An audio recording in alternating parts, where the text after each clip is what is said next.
ஆத்துமா, சரீரம். இந்த மூணையும் பிரிந்திருக்கிறது, ஆனால் சேர்ந்திருக்கிறது. இதைத்தான் ஆண்டவர் சொல்லும்போது, நமது சாயலாகவும் நமது ரூபத்தின்படியேயும் மனிதனை உண்டாக்குவோம் என்று சொல்லி ஆண்டவர் உண்டாக்குனார். இப்போ நம்ம அதை படிக்கும்போது என்ன சொல்கிறோன்னு கேட்டிங்கனாக்க, தேவ சாயலாக நாம் சிருஷ்டிக்கப்பட்டிருக்கோம். நமக்குள்ளே அவருக்கு என்ன இருந்துச்சோ அதை அந்த மூணையும் அப்படியே வச்சிருக்கிறார்.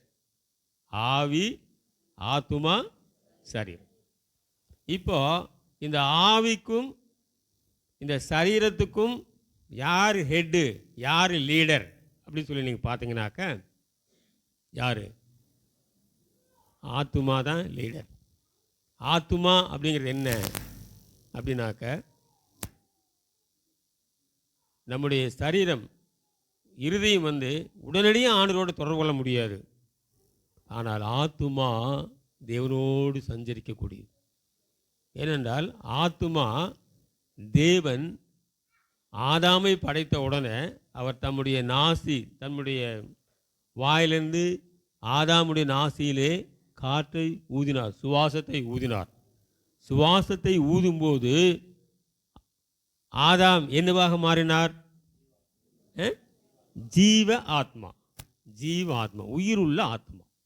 அப்போ உயிர் வந்துச்சு பார்த்தீங்களா? அப்போ அந்த இப்போ நம்ம படிக்கிற ஆவி, ஆத்மா, சரீரம். ஆவி, ஆத்மா, சரீரம். அதாவது உயிர், ஆத்மா, சரீரம். இந்த சரீரத்துக்கும் இந்த ஆத்மாவுக்கும் உயிர் இல்லைன்னா வேலைக்கு ஆகாது. அதாவது உயிர் என்பது என்ன? சுவாசம். இந்த சுவாசம்ங்கிறது என்ன?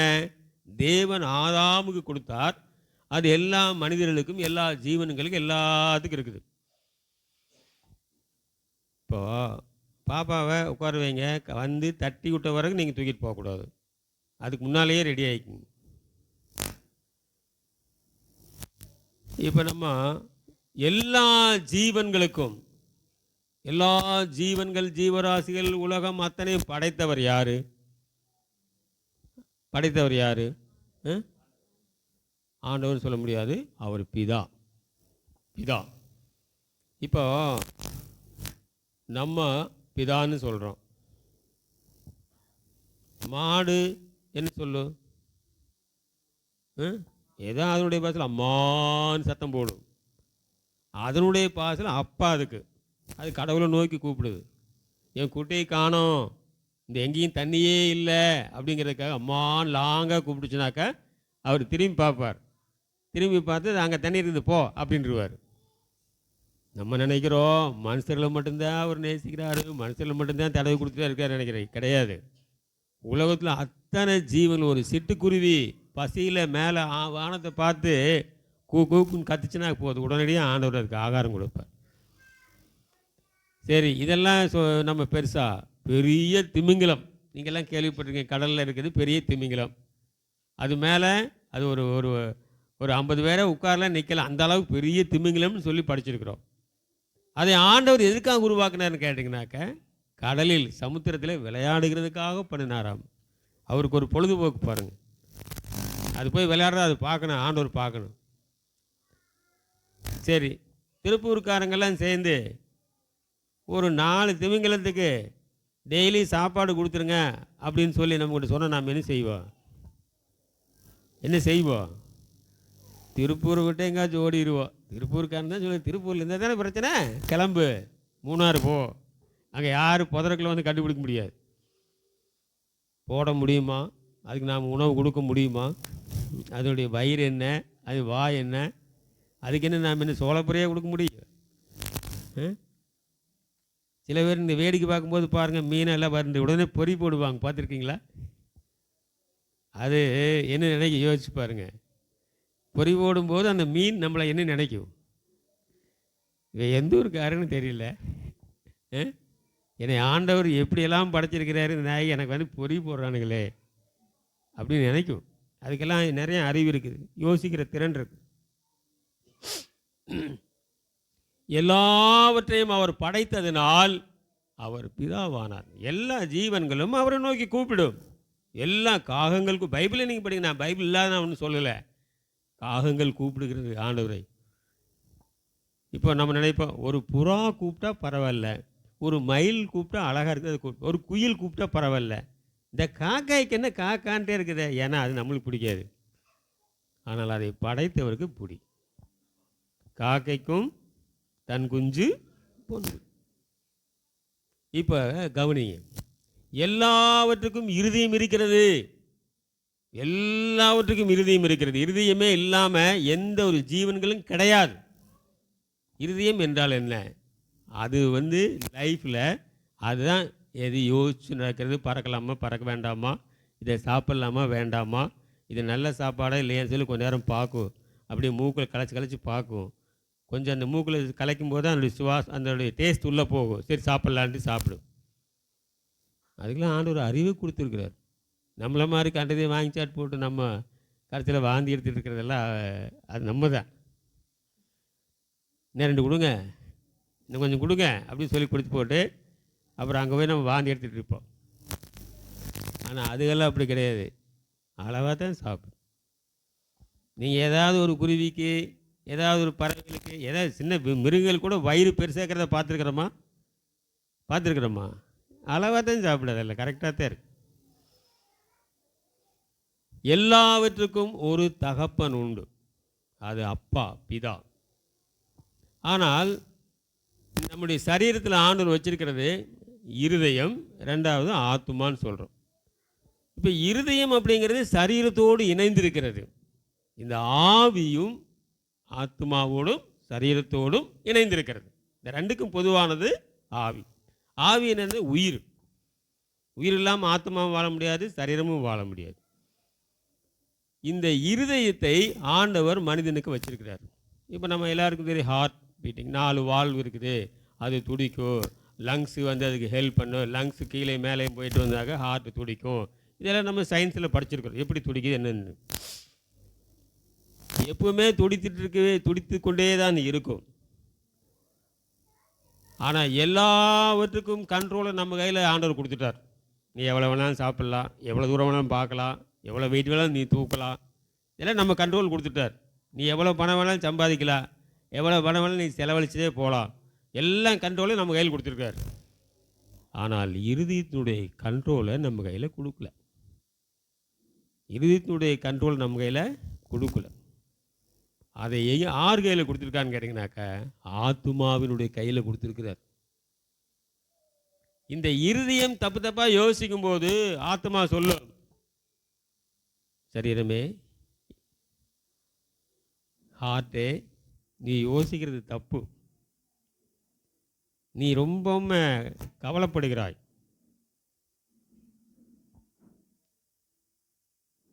ஏன் கலங்குகிறாய் அப்படின்னு சொல்லி ஒரு ஆத்துமா நம்முடைய உள்ளத்தில் பேசும். தாவீது கூட சொல்கிறாரு, நீ ஏன் கலங்குகிறாய். இப்போ நம்மளே பேசிக்கிறோம், இது போகலாமா வேண்டாமா. சில பேர்லாம் கூட ஓப்பனாக பேசுவாங்க. அப்போ ஓப்பனாக பேசும்போது இன்னும் பைத்தியக்காரனாட்ட பேசிகிட்டே போகிறானே, என்ன பேசிகிட்டே போவானது இல்லையே அப்படிம்பாங்க. அவங்க பைத்தியக்காரன் கிடையாது, அவர் ரொம்ப மூளையுள்ள ஆள். இது செய்யலாமா வேண்டாமான்னு ஒருத்தர் மேலே அவன் பாட்டுக்கு பேசிட்டு போகிறான். இந்த இருதயத்தை தேவன் படைக்கும்போது சுத்த இருதயமாக படைத்தார். இது பைபிள்லேயே இருக்குது. சுத்த இருதயத்தை படைத்தார்னு பைபிள்லேயும் இருக்குது. ஆனால் அந்த இருதயம் அப்படிங்கிறது வெறும் ஹார்ட் பீட்டிங், ரத்தத்தை மேலங்கிலே அனுப்புறது மட்டும் நீங்கள் நினச்சிக்க கூடாது.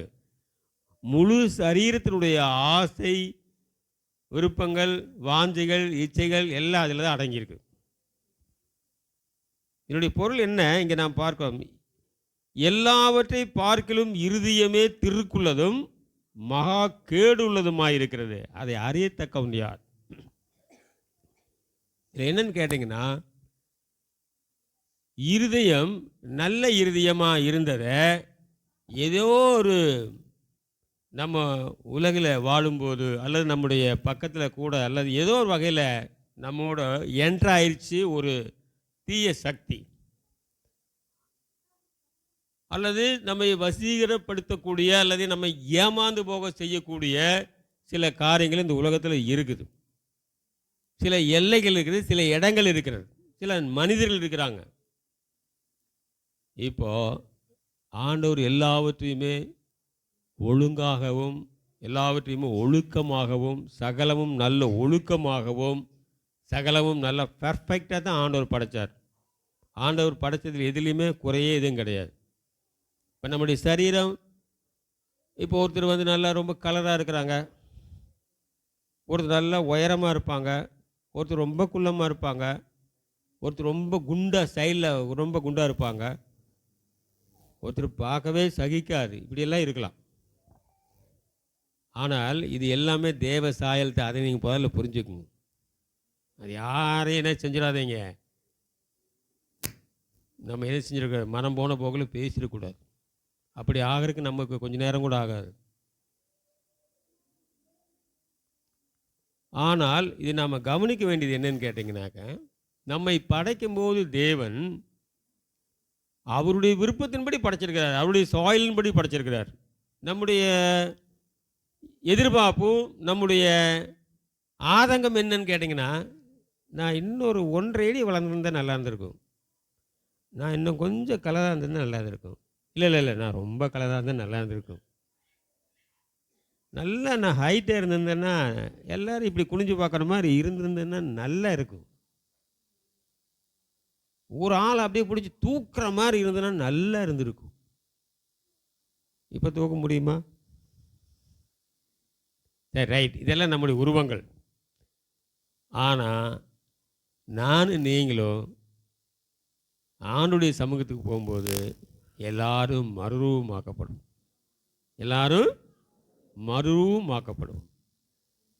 மறுரூபமாகும்போது நம்முடைய இருதயம், நம்முடைய சரீரம், நம்முடைய எல்லா அவயங்களும் இந்த உலகத்திலேயே விட்டு போட்டு போயிடுவோம். அதாவது பழைய மனுஷனையே கழட்டி விட்டுருவோம். அப்போது ஒரு புதிய மனிதனாக, இன்னும் சொல்லப்போனால் தேவ சாயல் முழுமையாக நாம் பெற்றுக்கொள்வோம். ஆனால் அதனுடைய ஆரம்பம் தான் இந்த உலகம். இப்போ நடைமுறைக்கு இதுதான் ஆரம்பம். நமக்கு இதில் நமக்கு தேவையில்லாதெல்லாம் நம்ம கட் பண்ணிகிட்டே வந்தோம்னாக்க ஏறத்தாழ இந்த பூமியில் இருக்கும்போது நாம் என்ன செஞ்சிடுவோம், அவருடைய சாட்சியாக மாறிவிடுவோம், அவருடைய சாயலாக மாறிவிடுவோம். அவருடைய நம்ம நடை, பேச்சு, உடை எல்லாமே அவர் மாதிரியே மாறிப்போகும். இது அவரோடு கூட நாம் வாழும்போது, சகவாசம் வைத்து கொள்ளும்போது அது நடக்கும். என்னவோ எப்போவோ கொஞ்சம் நேரம், ஒரு நாளைக்கு கொஞ்சம் நேரம் படிக்கிறது, வாரத்தில் ஒரு நாள் நம்ம ஆண்டுகிட்ட வர்றது, ஆலயத்தில் உட்கார்றது, உணர்ச்சி வசப்பட்டு சாட்சிகளை சொல்கிறது, அல்லது எதையாவது ஒன்று சொல்லி பேசி நம்ம போகிறோம். அப்படி அல்ல. நாம் தேவனோடு கூட ஒரு வழக்கமான ஒரு உறவு இருக்க வேண்டும். அவரோடு கூட எப்பொழுதும் தங்குதடை இல்லாத ஒரு பாசம் இருக்க வேண்டும். அவர் எப்பொழுதும், நீ இந்த உலகத்தில் இப்போ இருக்கிற சந்ததியில், இப்போ இருக்கிற ஜெனரேஷனில் உன்னை எனக்கு ரொம்ப பிடிக்கும் அப்படின்னு யார் சொல்லணும்? யார் சொல்லணும்? உங்கள் வீட்டுக்காரர் சொல்லணும், அல்லது உங்கள் மனைவி சொல்லணும். சரியா? யார் சொல்லணும்? இப்போ நில்லுங்க, உங்கள் மனைவி சொல்கிற மாதிரி இருந்தால், உங்கள் கணவன் சொல்கிற மாதிரி இருந்தால் எப்பவுமே என்ன உங்களுக்கு ஓட்டு கிடைக்கும். கட்டாயம் உங்கள் மனைவியும் விட்டு கொடுக்க மாட்டாங்க, கணவனும் விட்டு கொடுக்க மாட்டாங்க. ஆனால் சொல்ல வேண்டியவர் கர்த்தர். அல்லேலூயா. அவர் தான் சொல்லணும், உங்களை பார்த்து சொல்லணும். இந்த ஜெனரேஷனில், இந்த குரூப்பில், இந்த மக்களுடைய இனத்தில், இந்த வகையில், இந்த நாட்களில் நீ எனக்கு மிகவும் பிரியமானவன். தானியேல் வந்து பார்த்தோன்னே தூதன் சொன்ன வார்த்தை, ஆண்டவர் சொல்லி கொடுத்தது தான் அவர் வந்து சொல்கிறார். தூதன், நீ ஜெபம் பண்ணும்போது உன் ஜெபம் கேட்கப்பட்டு விட்டது, ஆனால் நான் வர ரொம்ப லேட் ஆயிடுச்சு, நீ மிகவும் பிரியமானவன். இது எப்படி இருக்குது பாருங்க கேட்குறது. ஆண்டவர் வருவார்னு பார்த்து ஒரு தூதனைங்கான ஒன்றைங்கான அப்படின்னாக்க அது அவருடைய குறைகள் கிடையாது, நம்முடைய கம்யூனிகேஷன். நாம் ஆண்டவரோடு வச்சுருக்க தொடர்பு எங்கேயோ கட்டாயி போச்சு. ஒரு காரியம், நாம் இனி வாழ்ந்தால் கர்த்தருக்காக வாழ வேண்டும். முதலாவது, என்னென்ன வகையில் நம்ம கெடுதலுக்கு நம்ம சரீரத்தை பயன்படுத்தக்கூடிய என்ட்ரன்ஸ் அப்படின்னு கேட்டோம்னாக்கா, முதல் என்ட்ரன்ஸு ஹார்ட்டு. ஹார்ட் அப்படிங்கிறது பொதுவாக நம்ம ஒரு மூளை, அறிவு, ஞானம் இதெல்லாம் வச்சுக்கலான்னு வைங்களேன். உங்களுடைய உள்ளான மனுஷன், வெளியே மனுஷன் இதெல்லாம் வச்சுக்க, இதை வேணாலும் நீங்கள் சொல்லிக்கங்க. உங்கள் என்ட்ரன்ஸ், உங்கள் மனதுக்குள்ள சாத்தானுடைய தந்திரங்கள் நுழையக்கூடாது. இந்த உலகத்தினுடைய அசுசிகள் நுழையக்கூடாது. இந்த உலகத்துடைய அசுத்தங்கள் உள்ள என்ட்ராகக்கூடாது. சாத்தானுடைய சரக்குகள் எதுவாக இருந்தாலும் உள்ள நுழையக்கூடாது. இதில் நாம் ரொம்ப கவனமாக இருக்கிறோமா? ஆனால் வேத வசனம் சொல்லுகிறது, எல்லாவற்றை பார்க்கலும் இருதயமே திருக்குள்ளதும் மகா கேடுள்ளதுமாக இருக்கிறது, அதை அறியத்தக்கவன் யார்? ஆனால் அங்கே ஆண்டவர் பதில் சொல்லுகிறார் பார். கர்த்தராகிய நானே ஒவ்வொருவனுக்கும் அவனவன் வழிகளுக்கும் செய்கைகளின் பலன்களுக்கும் தக்கதை கொடுக்கும்படி இருதயத்தை ஆராய்கிறவரும் உள்ளிந்திரியங்களை சோதிக்கிறவருமாய் இருக்கிறேன். சும்மா இல்லை, நமக்கு என்ன கொடுக்கணும்னு அவர் என்ன செய்கிறாரு? ஒவ்வொரு நாளும் கரிசனையோடு நம்முடைய உள்ளத்தை பார்க்கிறார், நம்முடைய இருதயத்தை பார்க்கிறார், நம்முடைய அன்றாட வாழ்க்கையை பார்க்கிறார். ஆண்டவரே, நான் அந்த காலத்தில் இந்த காலத்து வரல இப்படி தான் புலம்பிகிட்டு இருக்கிறேன், உன்னுடைய புலம்பலுக்கு என்ன காரணம்? நீ தான் காரணம், அவர் காரணமே இல்லை. ஆண்டவர் காரணம் கிடையாது. இப்போ ஒரு உதாரணமாக, இந்த வேத புஸ்தகம் நம்முடைய கையில் கொடுக்கப்பட்டிருக்கிறது. இது ஒரு விலையேற பெற்ற புஸ்தகம். இது எவ்வளோ ஒரு அருமையான புஸ்தகம். நீங்கள் படிச்சிருப்பீங்க. ஒரு உதாரணத்துக்கு நான் சுருக்கமாக சொல்கிறேன்.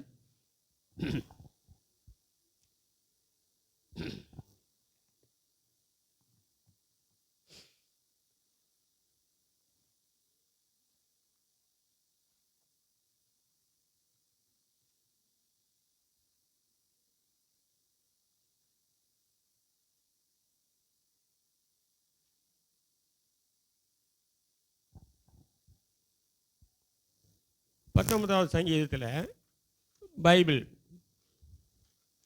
இந்த வேத புஸ்தகம் நம்ம கையில் இருக்கிற வேத புஸ்தகம் எப்படி நம்முடைய இருதயத்தை ஆண்டவர் எடுத்துடணும்னு சொன்னார். இருதயமே மகா கேடு உள்ளது, மகா திருக்கு. அதாவது எதை பக்கம் வேணாலும் திரும்பும், எதை வேணாலும் யோசிக்கும், எதை வேணாலும் செய்யும். இதை யார் கண்ட்ரோல் பண்ணுறது? அதுக்கு ஆண்டவர் சொல்லுகிறார். இந்த 19வது சங்கீதத்தில் 7ஆம் வசனம் பாருங்கள். கர்த்தருடைய வேதம் குறைவற்றதும் ஆத்துமாவை உயிர்ப்பிக்கிறதுமாய் இருக்கிறது. கர்த்தருடைய சாட்சி சத்தியம் பேதையை ஞானியாக்குகிறதுமாய் இருக்கிறது. பேதையை ஞானியாக்குகிறதுமாய் இருக்கிறது. கர்த்தருடைய வேதம் குறைவற்றதும் ஆத்துமாவை உயிர்ப்பிக்கிறதுமாய் இருக்கிறது. கர்த்தருடைய சாட்சி சத்தியமும் பேதையை ஞானியாக்குறதுமாய் இருக்கிறது. கர்த்தருடைய சாட்சி அப்படின்னு என்ன?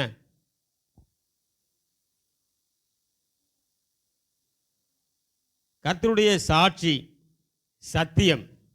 சத்தியம் என்ன? சத்தியம் என்றால் என்ன? வசனம். சத்தியம் வசனம். கர்த்தருடைய சாட்சின்னு என்ன? தெரிஞ்சா சொல்லுங்க, தெரியாட்டியும் சொல்லுங்க. கர்த்தருடைய சாட்சின்னு என்ன? கர்த்தருடைய சாட்சின்னு என்னது? கர்த்தருடைய வழிகளை ஆராய்ந்து படித்து ஜெபித்து ஒரு தீர்மானம் பண்ணி அதன்படி தான் நடப்பேன் என்று சொல்லுகிற ஒரு கர்த்தருடைய பிள்ளையுடைய வாழ்க்கை, அதான் கர்த்தருடைய சாட்சி. கர்த்தருடைய சாட்சி. நீங்களும் நானும் கர்த்தருக்கு சாட்சியாக இருக்க அழைக்கப்பட்டிருக்கிறோம். கர்த்தருடைய சாட்சி யாரு? சரி, இப்போ ஆண்டவர் கேட்குறார், எனக்கு யாரப்பா சாட்சி சொல்ல முடியும்? என்னுடைய சாட்சி யாரு அப்படின்னு கேட்டால் நீங்கள் என்ன சொல்லுவீங்க? யோ கம்மனுக்கு வந்துக்கலாம், நம்ம கேட்டோம்னா மாட்டிக்குவோம், அப்படியே நம்ம சொல்லுவோம். கர்த்தருடைய சாட்சி யாரு? இப்போ இந்த கர்த்தருடைய சாட்சி என்ன செய்யணும் பாருங்க, எப்படியெல்லாம் ஆண்டவர் கொண்டு வர்றாருன்னு பாருங்களேன். கர்த்தருடைய வேதம் குறைவற்றதும் ஆத்துமாவை உயிர்ப்பிக்கிறதுமா இருக்கிறது. அங்கே முற்றுப்புள்ளி இல்லை, அரைப்புள்ளி தான் இருக்கிறது. அதுக்கு அடுத்தது கர்த்தருடைய சாட்சி சத்தியமும் பேதையை ஞானியாக்குறதுமா இருக்கிறது. அங்கே தான் முற்றுப்புள்ளி வருது. கர்த்தருடைய சாட்சி சத்தியம். கர்த்தருடைய சாட்சியில் யாரு? இவங்கெல்லாம் சத்தியவான்கள். வேதம் சொல்லுகிறது. இது என்ன செய்கிறது? குறைவற்றதும் ஆத்துமாவை உயிர்ப்பிக்கிறதுமா இருக்கு. நீங்கள் வேதத்தை ஒவ்வொரு முறையும் படிக்கும் போதெல்லாம், வேதத்தை தியானிக்கும் போதெல்லாம் உங்களுடைய ஆத்துமா உயிர்ப்பிக்கப்படுகிறது. ஆத்துமா உயிர்ப்பிக்கப்பட்டால் போதும், இருதயம் சரியாகிவிடும். இருதயம் சரியாகிவிடும். ஏன்? ஆத்துமா தான் கண்ட்ரோலர். நீங்கள் என்ன செய்ய போனாலும் அந்த ஆத்துமாவுக்கு நம்ம லாங்குவேஜில் என்ன பேருனாக்க மனசாட்சி. ஆத்மாவுக்கு இன்னொரு பேர் என்ன? மனசாட்சி. இந்த மனசாட்சி கிறிஸ்துவை ஏற்றுக்கொண்டு கிறிஸ்துவோடு வாழும்போது அதுக்கு இன்னொரு பேர் கூடுது. சொல்லுங்க பார்க்கலாம், என்னென்னு? கொஞ்சம் பைபிளுக்குள்ளே போங்க. இப்போ நான் என்ன சொன்னேன்? மனசாட்சி. இந்த மனசாட்சி கிறிஸ்துவோடு நடக்கும்போதும், நல்லா ஜெபிக்கும் போதும், நல்லா வேதத்தை வாசிக்கும் போதும், ஆவியில் இறங்கி ஜெபிக்கும் போதும், இந்த மனசாட்சிக்கு இன்னொரு பேர் கூடுதுன்னு சொல்கிறேன். அது என்னன்னு கேட்டேன். வேற பின்னால் நல்லா ஆன்சர் பண்ணிட்டீங்க. என்னது? நல் மனசாட்சி. மனசாட்சியே கரெக்டானது தான். அதுலேயும் அழுத்தி சொல்ல போனால் நல் மனசாட்சி. இந்த நல் மனசாட்சிங்கிறது உலகத்தில் கிறிஸ்தவங்களுக்கு மட்டும்தான் இருக்கும். வேற யார் என் மேலே கேஸ் போட்டாலும் கூட எனக்கு கவலை இல்லை. வேற யாருக்கு இருக்க முடியாது. என்ன இருக்க முடியாதுன்னு சொல்கிறீங்க? இப்போ நான் சொல்கிறேன். இப்போ ஒரு உதாரணமாக, ஒரு தப்பு கூட செய்யாதவங்க உலகத்தில் இருக்கிறாங்க. உங்களுக்கு தெரியுமா? ஒரு சிகரெட் குடிக்க மாட்டாங்க, ஒரு பீடி, அந்த தண்ணி கிண்ணி, இது லேடிஸ், அது இது எதுவுமே ஒரு தப்பு தண்டாமல் இல்லை. ஒரு தப்பும் பண்ணவே மாட்டாங்க. ஒரு எறும்பை கூட காலில் வச்சு கொல்ல மாட்டாங்க. அதுக்கு மயிலறையிலேயே ஒரு விளக்குமாறு பண்ணியிருக்கிறாங்க. ப்ரஷ் மாதிரி பெருசாக நீளமாக இருக்கும். அப்படி போகும்போது இப்படி கூட்டிகிட்டு தான் போவாங்க. இப்படி கூட்டிகிட்டு தான் போவாங்க. அப்படி போகிற கால் வச்சு எறும்பு செத்து போகும். உயிர் செத்து போய் விடும். நல்லவங்களா கெட்டவங்களா? நல்லவங்களா கெட்டவங்களா?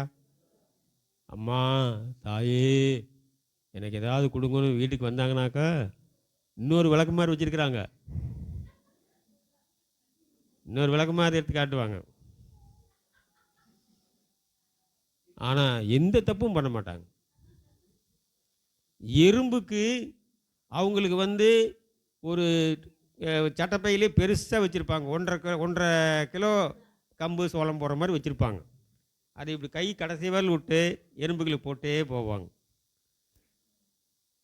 எறும்புகள்லாம் பைத்தியார எத்தனை நாளுக்கு முன்னே வாங்கின கம்பை கொண்டாந்து போடுறாரு. எங்களுக்கு ஆண்டவர் ஃப்ரெஷ்ஷாக தர்றாரு. நாங்கள்லாம் கோடை காலத்தில் போய் சேர்த்து வச்சு கொண்டாந்து வச்சுருக்குறோம். நாங்கள் எல்லாமே வயலில், காடுகளில் கோடை காலத்தில் அறுவடை பண்ணுவாங்க. அப்போ கொண்டாந்து நாங்கள் வச்சுருக்குறோம். இவன் எப்போவோ கெட்டுப்போன கம்பை கொண்டாந்து போட்டு போகிறேன், இவன் எவன்டா அப்படின்னு சொல்லி அது நினைக்கும். அதுக்கு அறிவு இருக்குது. சும்மா எல்லாத்தையும் சாப்பிட்றதுக்கு அது ஒன்றும் கிறுக்கு கிடையாது.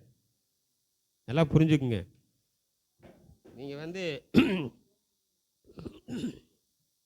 ஒரு நாய்க்குட்டிக்கு, ஒரு பூனைக்குட்டிக்கு பால் ஊற்றி பாருங்கள், நல்லா குடிக்கும். ஆனால் சில சமயத்தில் குடிக்காது. அப்படியே மூஞ்சி நம்மளை பார்க்கு. உங்களுக்கு புரியுதா? என்ன புரியுது? என்ன புரியுது? கெட்டு போச்சு அப்படின்னு அது மூஞ்சி பார்க்குது. அப்போ கூட நமக்குள்ளே குடி குடி அப்படி பண்ணமோ, நீ குடிச்சு பாருன்னு சொல்லு. நீ குடிச்சின்னா உன் வயிற்றில் பிடிங்கிட்டு போகு, குடிக்கிடாடுங்க. எல்லாம் அறிவிலின் மட்டும் நம்ம நினச்சிடக்கூடாது. நாய்க்கு, பூனைக்கு எல்லாத்துக்கும் தேவன் அறிவை கொடுத்துரு. எதுவுமே வாழ்க்கையில் ஏமாற வேண்டிய அவசியமே கிடையாது. இதில் விட மனுஷனில் விசேஷமாக படைச்சு மூளை எம்டியாக கூட நிறைய பேக் பண்ணியிருக்கிறார். பாருங்கள், நல்ல கண்ணையா 101 வருஷம் வாழ்ந்தார். 101 வருஷம் வாழ்கிறதுக்கு அவருக்கு மூளையில் நிறைய அறிவை கொடுத்துருக்கிறார். அறிவை அப்படியே பேக் பண்ணிக்கிறார் ஆண்டவர். இப்போ உங்கள் மூளையும் என்னுடைய மூளையிலையும் நிறைய மூளை இருக்கிறது, அறிவு இருக்கிறது. ஆனால் அதை நான் பயன்படுத்தவே. இப்போ ஆண்டர்கிட்ட ஒரு லென்ஸ் இருக்குது. விளைச்சி தலை ஒருத்தர் இப்படி பார்த்தான்னா 99% இருக்குது பயன்படுத்தாத மூளை. ஒருத்தருக்கு பார்த்தார், ஓ 20% மூளையே எல்லாம் முடிஞ்சு போச்சு, 80% பயன்படுத்தியிருக்கிறான் இவன் அப்படிங்கிறதையும் கண்டுபிடிச்சிருவார். இவனுக்கு 99% முடிச்சு கட்டிட்டானே மூளை போகிறா. அப்போ தான் பின்னால் இருக்க 2 ஏஞ்சல் சொல்லுவாங்க, ஐயா அவன் 4 செல்ஃபோன் வச்சுருக்கிறான். 4 செல்ஃபோன் வச்சுருக்கிறான்னா மூளை உருவீர். இதை விட்டு போட்டு அதை விட்டு போட்டு அதை விட்டு போட்டு எல்லா உலகமே போய் திருப்பூர்லேருந்து உறப்பட்ட ஆஸ்திரேலியாவே 3 சுற்றி சுற்றி வந்தா மூளை போகாமல் என்ன பண்ணு? செல்ஃபோன் அல்லது வஸ்துக்கள், என்ன வஸ்துக்கள், ட்ரிங்க்ஸு, போதை, அது இதெல்லாம் நம்முடைய மூளையை தின்னு போடும். மூளை அறிவை தின்னு போடும். மூளையை செயலற்றதாக்கிவிடும். நீங்கள் தேவனை ஆராதிக்க வழி இல்லாமல் பண்ணி போடும். அப்போது உங்களுடைய இருதயம் திருக்குள்ளே தான் மாறிவிடும். கொடூரமான எண்ணங்கள் வரும், கோபம் வரும். எதுக்கு எடுத்தாலும் ஆண்டவர் கேள்வி கேட்பாங்க, என்னை மட்டும் ஏன் ஏசப்பா இப்படி வச்சுருக்கிறீங்க, இதுதான் கேள்வி கேட்பாங்க. இதுக்கு ஆண்டவர்கிட்ட பதிலே கிடையாது. ஆண்டவர் சொல்லார், நீ போய் படி, சங்கீதம் 19:7 படி அப்படிம்பார். வேதம் குறைவற்றதப்பா, லேலுயா. இதுக்கெல்லாம் நீங்கள் போய் ஒரு ஹைலைட்ஸ் பென் வாங்கி இந்த 7வது வசனத்தை அப்படியே நீ என்ன செய்யணும், பளிச்சுன்னு பண்ணணும். இது உங்கள் வீட்டில் கூட நீங்கள் செவுத்தில் எழுதி வைக்கலாம், கைவட கூட பெயிண்ட் வாங்கி கூட நீங்கள் எழுதி வைக்கலாம், தப்பே கிடையாது. அது என்ன செய்து பாருங்க, அடுத்தது படிங்க. கர்த்தருடைய நியாயங்கள் செம்மையும் இருதயத்தை சந்தோஷிப்பிக்கிறதுமாய் இருக்கிறது. கர்த்தருடைய கற்பனை தூய்மையும் கண்களை தெளிவிக்கிறதுமாய் இருக்கிறது. கண்களை தெளிவிக்கிறதுமாய் இருக்கிறது. ஐ டிராப்ஸே வேண்டியதில்லை. சில சமயத்தில் கண்ணு மங்களாக இருக்குது அப்படின்னா டாக்டர்கிட்ட போய் அவர் என்ன செய்வார், ஐ டிராப் சொல்லுவார். நல்லா தெரிஞ்சிருந்த கண்ணும் போயிடும். ஆனால் பைபிளை படிங்க, என்ன சொல்லுது பாருங்க. கர்த்தருடைய நியாயங்கள் செம்மையும் இருதயத்தை சந்தோஷிப்பிக்கிறதோ, கர்த்தருடைய கற்பனை தூய்மையும் கண்களை தெளிவிக்கிறதுமா இருக்கிறது. இதையே நாம் படிக்கிறது இல்லை சொல்லுங்க, இதையே நாம் படிக்கல. 9வது வசனம் படிங்க. கர்த்தருக்கு பயப்படுகிற பயம் சுத்தமும் என்றைக்கும் நிலைக்கிறதுமாயிருக்கிறது. கர்த்தருடைய நியாயங்கள் உண்மையும் அவைகள் அனைத்தும் நீதியுமாயிருக்கிறது. அவைகள் அனைத்தும் நீதியுமாயிருக்கிறது. கர்த்தருக்கு பயப்படுகிற பயம் சுத்தமும் என்றைக்கும் நிலைக்கிறதுமாயிருக்கிறது.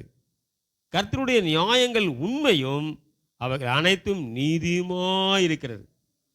ஆனால் இந்த இருதயத்தின் ஆரம்ப எண்ணம் என்ன? இருதயமே மகா கேடு உள்ளது, மகா திருக்குள்ளது. திருக்குன்னாங்க எப்படி வேணாலும் திரும்பும், எதை வேணாலும் யோசிக்கும், நான் ஸ்டாப்பாக போயிட்டே இருக்கு, கற்பனை மேலே கற்பனையாக போயிட்டுருக்கு. எதையாவது ஒரு பொருளை பார்த்தாலும் இந்த பொருள் நம்ம வீட்டுக்கு இருந்தால் நல்லா இருக்குமே. ஒரு பைக்கை பார்த்தா அது கண்ணு மறைகிற வரலும் பார்ப்பா, சார் இது மாதிரி ஒன்று வாழ்க்கையில் வாங்கி ஓட்டணும், இது மாதிரி வாங்கி நீ ஓட்டுவேன், கொஞ்ச நாளைக்கு தான் ஓட்ட முடியும், அப்புறம் வண்டி ரிப்பேர் ஆயிடும். அப்படியா? வண்டி வீட்லேயே தான் இருக்குது, நீ ரிப்பேர் ஆயிடுவ. ஏனென்றால் எல்லாமே நம்மை வசீகரிக்கக்கூடிய மாயையான இந்த உலகத்தில் நாம் வாழ்ந்து கொண்டிருக்கிறோம். நாம் புரிந்து கொள்ள வேண்டியது, ஒரு உதாரணத்துக்கு நான் சொல்கிறேன், எல்லாருமே வாடகை வீட்டில் இருக்கிற மாதிரி நினச்சிக்கோங்க. எல்லாருமே வாடகை வீட்டில் இருக்கிற மாதிரி நினச்சிக்கோங்க. இந்த பாஸ்டங்களுக்கு அருமையான வீடு, ஒரு வீட்டுக்கு 2 வீட்டு ஆண்டவர் கொடுத்துருக்கிறார், இப்படி போய் சொல்கிறீங்க காலங்காத்தால் வச்சுக்க, அது ஒன்றும் பிரச்சனை இல்லை. வாடகை வீட்டில் இருக்கிறவங்களுக்கு என்ன பிரச்சனை? என்ன பிரச்சனை? இல்லை, சீக்கிரமாக வீட்டை காலி பண்ணும்பா, அல்லது நாம் சீக்கிரமாக வீட்டை காலி பண்ணுவோம். அவன் இல்லைங்க சார், இருங்க சார், உங்களுக்கு என்ன வசதி வேணாலும் நான் பண்ணித்தரேன் சார், நீ என்னவோ வசதி பண்ணிக்க. நீ எப்போ நாயனை கூப்பிடக்கூடாதுன்னு சொன்னையோ, அந்த வீட்டுக்காரன் ஹவுஸ் ஓனரு நம்ம சகோதரர் ஒருத்தர் வீடு வாடகைக்கு இருக்கிறார் அவர் வீட்டில். இவர் 2 தடவை உங்கள் நாயை கட்டி வைங்க, எங்கள் நாயை அந்த பக்கம் கட்டுங்கன்னு சொல்லிட்டாரு. அவர் கோபத்துக்கு வந்துட்டார், என்ன எங்கள் நாயின்றீங்கன்னு. நாயை நீ வேறு வீடு பார்த்து போய்க்கங்கன்ட்டார். இந்த நாய்க்காக வேறு வீடே பார்க்கணும். அப்புறம் இவர் வந்து சிந்திச்சு பார்த்தாரு, நாயை நம்ம மாடுன்னு சொல்லாம விட்டுட்டுமோ, ஒருவேளை அவர் என்னங்கிறாரு, ஜிம்மிங்கிறாரு, ஜம்மிங்கிறாரு, என்ன சொல்கிறாருன்னு புரியவும் மாட்டேங்குது. அப்படி சொல்லி சொல்லி பார்த்தாரு, அதுவும் வாயில் வரல. அப்புறம் அவசரத்துக்கு நாயின்னு தான் சொல்லணும். நாயை நாம் பேயின்னு சொல்ல முடியாது, பேயை வந்து நாயின்னு சொல்ல முடியாது. பாருங்கள், இதுதான். அப்புறம் வாடகை வீட்டில் இருப்பார் அவர், காலி பண்ணிட்டு போயிட்டார். நமக்கு பிடிக்காமல் போனால் காலி பண்ணிடலாம், அவங்களுக்கு பிடிக்காமல் போனால் காலி பண்ணிடலாம். அதனால தான் ஆண்டவர் சொன்னார், நான் போவேன், நான் திரும்ப வருவேன், உங்களுக்கு ஒரு வீட்டை ஆயத்தம் பண்ணி கொண்டு வருவேன், நான் எங்கே இருக்கிறேனோ அங்கே உங்களை வச்சுக்குவேன்னு சொன்னார். அல்லேலுயா. இதுக்கெல்லாம் நீங்கள் ஒரு 10 அலையிலேயே சொல்லி கொடுனாரோ. நீங்கள் அப்படியே வந்து இருங்க பாஸ்டர், நேற்று சாப்பிட்ட கொலக்கட்டை இன்னும் வாயிலே இருக்குது அப்படிங்கிற மாதிரி இருந்தீங்கன்னா நான் என்ன செய்ய முடியும்? ஒரு வசனத்தை சொன்னால், அது உங்களுக்காக சொன்னால் நீங்கள் என்ன செய்யணும்?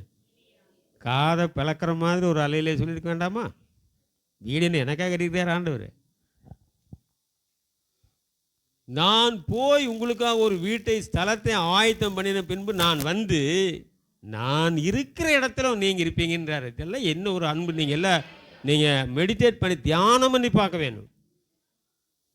நீங்கள் நல்ல இது வசனத்தை தியானம் பண்ணி போய், என்ன அவர் இவ்வளவும் நம்ம மேலே பாசத்தை வச்சுருக்கிறார், இப்படி பாசத்தை கொட்டுறாரு. நான் எங்கே இருக்குன்னு அங்கே தான் நீங்கள் இருக்கணும். அது எவ்வளோ ஒரு பாசம்! நீங்களாம் ஒரு பக்கம் உட்காந்துங்க, நான் கடவுள், நான் அங்கே தான் இருப்பேன், நீங்களாம் அங்கேயே கடங்க. ஐயா, குடிக்க தண்ணி இல்லை, காற்றோட்டம் இல்லை, இதெல்லாம் உங்களுக்கு புரியுதா? உங்களுக்கு புரியாது. நான் சொல்கிறேன் கேளுங்க. 3 நாளைக்கு முன்னால் நான் டிவியில் பார்த்தேன். 5 மணி நேரம் ஒரு விமானத்தை லாக் பண்ணி போட்டு அந்த விமானம் இறங்கி கீழே போயிட்டான். நம்ம பைலட் இறங்கி போயிட்டான். விமானத்தில் ஆஃப் பண்ணிட்டா உள்ளே இருக்க முடியாது. ஏன் தெரியுமா உங்களுக்கு? ஆக்சிஜன் கிடையாது, சுவாசிக்க முடியாது. இருக்கிற சுவாசம் அவ்வளோதான். கொஞ்சம் நேரத்துக்கு முன்னாடி எல்லாம் பதறி அடித்து மயக்கம் வந்து எல்லாம் பண்ணி 5 மணி நேரமாக. அப்போ நீ விசாரணை நடத்துகிறேன்னு சொல்கிறாங்க. நல்ல வேளை யாரும் சாகலை. இது மாதிரிலாம் நீங்கள் மாட்டினீங்கன்னா தான் நல்லா ஆக்சிஜனை கொடுத்து ஆண்டவரே ஸ்தோத்திரம், அல்லேலூயா. நம்ம அப்போ தான் ஆண்டவருக்கு நம்முடைய ஆண்டவருடைய அருமை நமக்கு தெரியும். அவர் பாருங்கள், மெனக்கட்டாக சொன்னார் அதையே. நான் போயிட்டு வருவேன், உங்களுக்கு ஏதாச்சும் ஒரு காடு மேடெல்லாம் கொடுக்குறேன், போய் இருந்துக்குங்க. என்ன சொன்னார்? நான் எங்கே இருக்கிறேனோ நீங்கள் எட்டி பார்த்து அவரை பார்க்கலாம், அவர் உங்களை பார்க்கலாம். இது மாதிரி ஒரு வீடு கிடைக்குமா நமக்கு?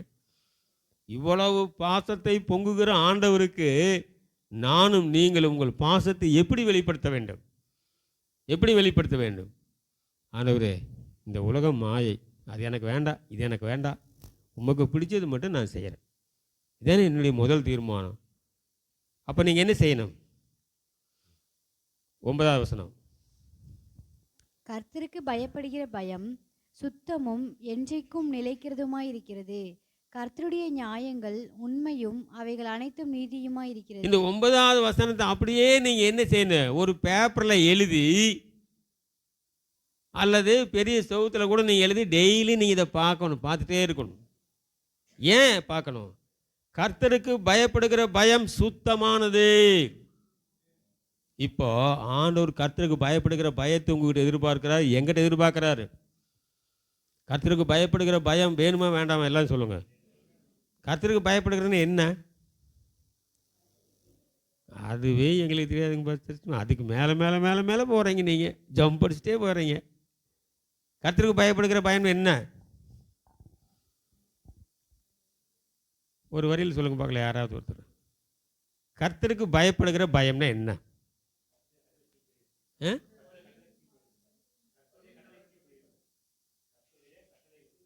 கர்த்தருடைய கட்டளைகளை கீழ்ப்படுகிறது. நீங்கள் சொல்லுங்கள், சுகன்யா சொல்லுங்கள், இல்லைன்னா உங்கள் தங்கச்சி சொல்லுங்கள்.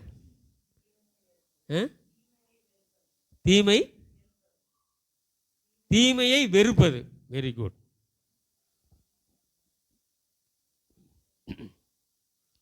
கர்த்தருக்கு பயப்படுதல் அப்படிங்கிறது என்ன அப்படின்னு சொல்லி, தீமையை வெறுப்பது, கட்டளைகளுக்கு பயப்படுகிறது, வசனத்தை நடுங்குகிறது, வசனத்துக்கு நடுங்குகிறது.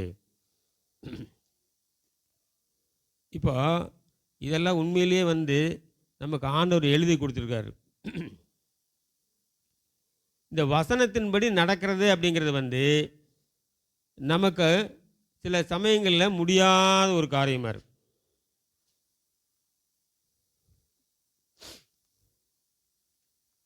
யாராவது வசனத்தை நம்ம ஆண்டவர் எழுதி கொடுத்துருக்கிற வசனத்திலேருந்து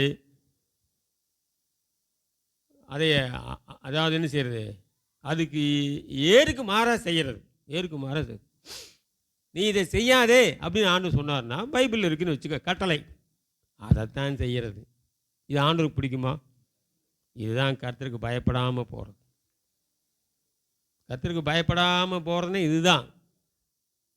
கர்த்தருக்கு பயப்படுதல் என்றால் அவர் சொன்னபடியே நடக்குது.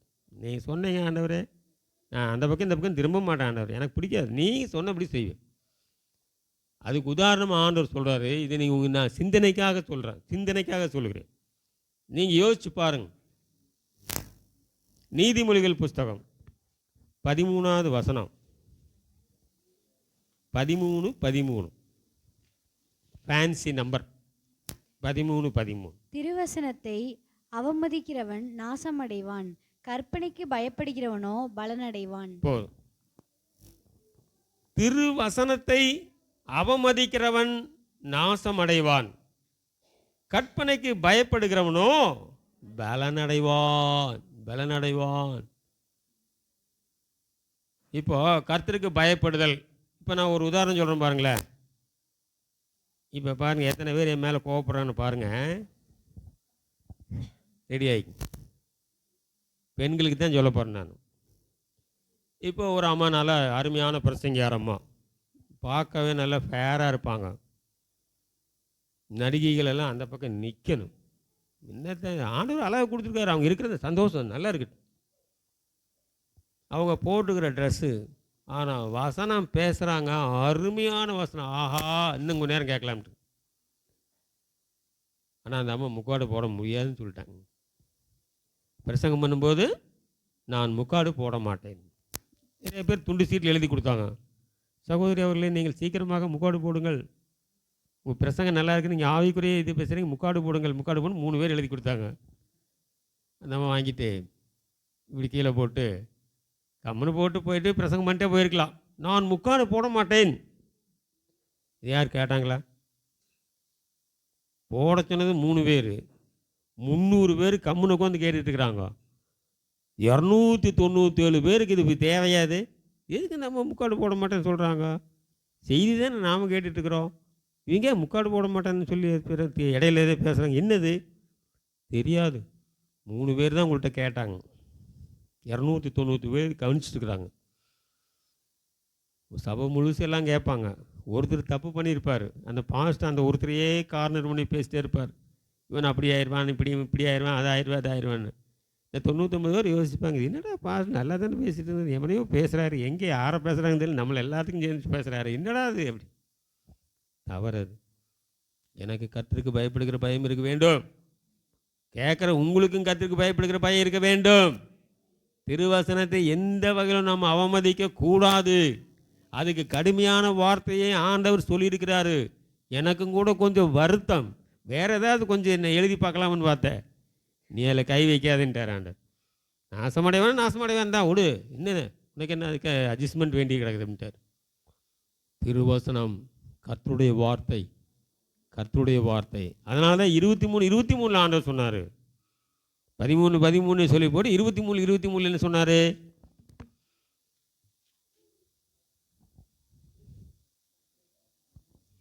சத்தியத்தை வாங்கு, அதை விற்காதே, அப்படியே ஞானத்தையும் உபதேசத்தையும் புத்தியையும் வாங்கு.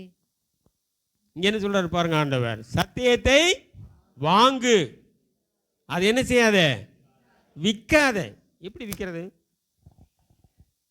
எப்படி வேணாலும் விற்கலாம். பழைய இரும்பு கடைக்காரங்க போடலாம், அல்லது நல்லா விளம்பரப்படுத்தி மார்க்கெட்லேயும் கொண்டு விற்கலாம். வசனத்தை வாங்குன்றார் ஆண்டவர், அதை விற்காத. இன்னும் ஆண்டவர் வசனங்களை குறித்து சொல்லும்போது நிறைய காரியங்கள் நமக்கு சொல்லியிருக்கிறார். இதெல்லாம் வந்து நமக்கு எச்சரிப்பு உண்டாகத்தான் ஆண்டவர் சொல்லியிருக்கிறார். சும்மா இதெல்லாம் வந்து ஏதோ நம்ம மேம்போக்கா நுனிப்புள்ள மேயிற மாடு மாதிரி நம்ம போகக்கூடாது. நின்று நிதானமாக அந்த வசனத்தை படிக்க வேண்டும். இப்போ பாருங்க,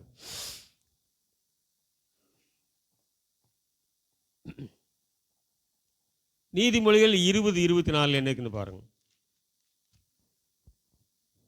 கர்த்தராலே மனுஷருடைய நடைகள் வாய்க்கும், ஆகையால் மனுஷன் தன் வழியை அறிந்து கொள்வது எப்படி? கர்த்தராலே மனுஷனுடைய நடைகள் வாய்க்கும், ஆகையால் மனுஷன் தன்னுடைய வழியை அறிந்து கொள்வது எப்படி? அடுத்த பதில் படிங்க. பரிசுத்தமானதை விழுங்குகிறதும் பொருத்தனை செய்த பின்பு யோசிக்கிறதும் மனுஷனுக்கு கண்ணியாயிருக்கும். போதும். வாய்க்காம போறதுக்கு என்ன காரணம்? வாய்க்கும் ஆண்டவர் சொல்றாரு. ஒருவேளை வாய்க்காம போச்சுன்னா என்ன காரணம்? பரிசுத்தமானதை விழுங்குகிறது. என்ன பாஸ்டர், பரிசுத்தமானதை விழுங்குகிறதுனா நாங்கள் திருவிருந்து தானே வாயில் போடுறோம். பரிசுத்தமானது அதுதானே. பரிசுத்தமானது என்னது? நீங்கள் சொல்லுங்கள். பரிசுத்தமானதுன்னா நமக்கு என்னெல்லாம் இருக்குது? நம்ம ஆவிக்குரிய வாழ்க்கையில் பரிசுத்தமானதுன்னு சொல்லி என்னெல்லாம் நமக்கு கொடுக்கப்பட்டிருக்கிறது? சும்மா தெரிஞ்சது சொல்லுங்கள். தெரிஞ்சது சொல்லுங்கள். உண்மையாக இருக்கணும்,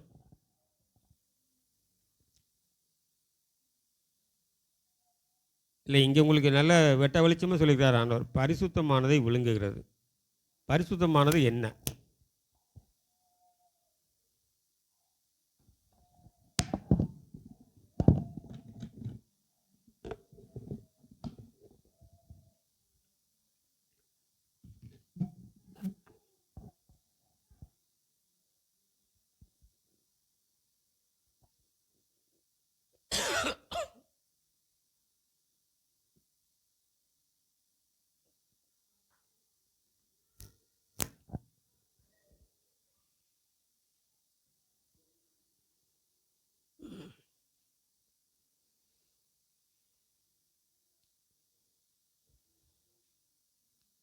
நீங்கள் ஒரு தடவை 2 தடவை அது நீங்கள் வாட்ச் பாருங்கள். அப்படியே மேலோட்டமாக வாட்ச் பாருங்கள், புரியும். பரிசுத்தமானது என்னென்ன? திருவிருந்து பரிசுத்தமானதா? சொல்லுங்கள். திருவிருந்து பரிசுத்தமானதா? அப்பம் பரிசுத்தமானதா? நம்ம போடுகிற காணிக்கை பரிசுத்தமானதா?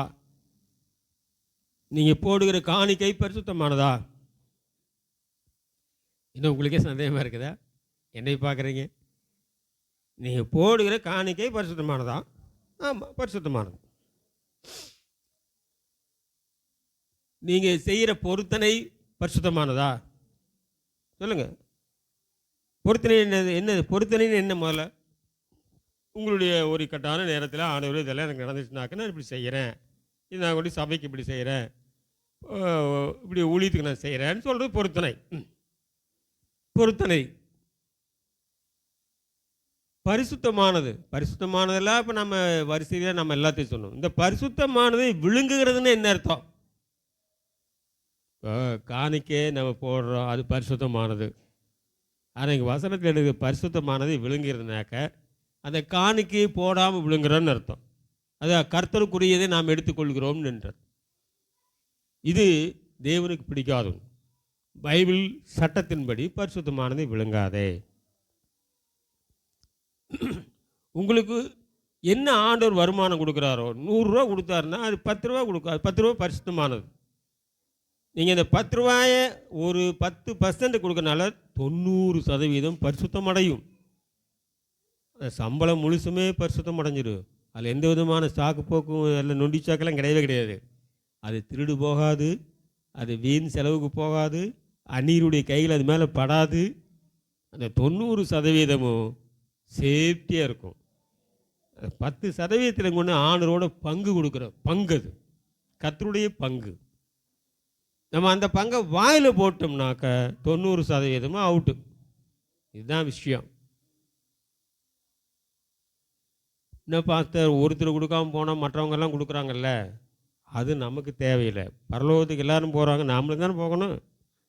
சரி, எல்லோரும் போனால் போட்டு எப்படியே போட்டு போ, நம்ம போகாட்டையும் பரவாயில்ல, அவங்களாவது போகிறாங்களே, அப்படியே சொல்ல முடியும்? நம்ம எல்லாரும் பரலோகத்துக்கு போகிறதுக்கான ஆயத்தமான இடம் இதுதான். நீங்கள் செய்ய வேண்டும். கர்த்தருடைய பங்கை, கர்த்தருடைய காரியத்தில் நாம் என்ன காரியங்களை வஞ்சிக்கிறோம், எதையெல்லாம் தாறுமாறாக்குகிறோம், எதையெல்லாம் தடை செய்கிறோம். இங்கே பாருங்கள், ஒரு வேளை கோயம்புத்தூரில் ஒரு அம்மா வந்து பாஸ்டர்கிட்ட சண்டை போட்டாங்க. பாஸ்டர்கிட்ட வந்து சண்டை போட்டாங்க. என்ன சண்டை போட்டாங்க? பாஸ்டர்யா, இந்த காணிக்கை பெட்டியில் நான் காணிக்கை போட முடியல, இந்த ஹோல்ஸ் ரொம்ப சின்னதாக வச்சுருக்கீங்க. இன்னும் பாஸ்டரு ஒரு 500 ரூபா 10 ரூபா 100 ரூபா போகிறக்கு சின்ன ஹோல்ஸாக வச்சுருக்கா, அதில் போட்டு தட்டி விடுற மாதிரி வச்சுருக்கிறார் அவர். அந்த அம்மா 10,000 ரூபா ஒரு கட்டாக போடணும்னு ஆசைப்பட்டு கொண்டு வந்தாங்க, புது நோட்டாக 10,000 ரூபா. அந்த அம்மா 10,100 அந்த அம்மாவுடைய தசமமாக காணிக்க 10,000 ரூபா கொண்டு வந்தாங்க. அப்புறம் கூடயே 1,00,000 ரூபா பொருத்தின காணிக்கையும் கொண்டு வந்தாங்க.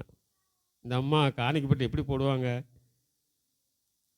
அந்த பாஸ்டர் யோசிச்சார், நீங்கள் வேடுங்க, நீங்கள் இங்கே லாக் பண்ணி வச்சுருக்கிறீங்க, நாங்கள் எப்படி போட முடியும்? நீங்கள் வந்து ஓப்பன் பண்ணி வச்சுட்டு நீங்கள் அப்புறம் லாக் பண்ண வேண்டியது. நான் கொண்டாந்து காணிக்கை 1,00,000 போடணும்னு நான் நினச்சேன், போட முடியல. அந்த 10,000 ரூபாயும் கொண்டாந்து கட்டோடு போடணும்னு நினச்சி நான் போட முடியல.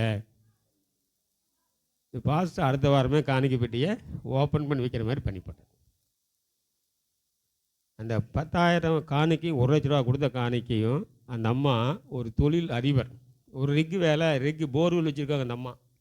இப்போ நிறைய போர்வெல் வாங்கிட்டாங்க, மெஷின் வாங்கியிருக்காங்க. இன்றைக்கி நிறைய ஆட்களை வச்சு கோடிக்கணக்கில் வருமானங்கள். அவங்க என்ன சொல்கிறாங்க? நான் பரிசுத்தமானதை விழுங்க மாட்டேன், தேவனுக்குரியது தேவனுக்கு கொடுத்தே தீருவேன். நம்ம என்ன செய்கிறோம்? ஒரு 10,000 ரூபா காணிக்கையை ஒரு 12 ஊழியத்துக்கு பிரித்து கொடுப்போம். 12 ஊழியங்களுக்கு பிரித்து கொடுத்து, எனக்காக ஜெபித்து கொள்ளுங்கள், இன்னும் கர்த்தரனை ஆசீர்வதிக்க ஜெபித்து கொள்ளுங்கள். அந்த 10,000 ரூபாய் இந்த சபைக்கு வர வேண்டியது. நீ எங்கே திருவிருந்து இருக்கிற அங்கே சபைக்கு போக வேண்டியது. நீங்கள் 4 மாவடி 3 மாவடி 2 மாவடி இப்படிலாம் வரிசையாக நீங்கள் அனுப்பி போட்டு, டிஜிஎஸ் தினகரன் அவங்க என்னெல்லாம் வச்சு அவங்க ஊழியம் பார்த்தா ஒரு 35 ஊழியம் இருக்குது. 35 ஊழியத்துக்கு 100 ரூபா போட்டு 3,500 ரூபா கொடுத்துங்க. கொடுக்க வேண்டாம்னு நம்ம சொல்கிறது கிடையாது, கொடுங்கள். ஆனால் எங்கே கொடுக்க வேண்டும் அதுதான் ஆண்டவர் சொல்கிறார். அதுதான் கரெக்டு. இப்போ நீங்கள் எங்கே கொடுத்தாலும் பாருங்கள், நீங்கள் எங்கே வேணாலும் கொடுங்க, அது எங்கே போய் சேருது? எங்கே போய் சேருது? எங்கே கொடுத்தாலும் எங்கே போய் சேருன்னு சொல்லுங்கள் பார்க்கலாம் யாராவது. எங்கே கொடுத்தாலும் காணிக்கு எங்கே போய் சேரு?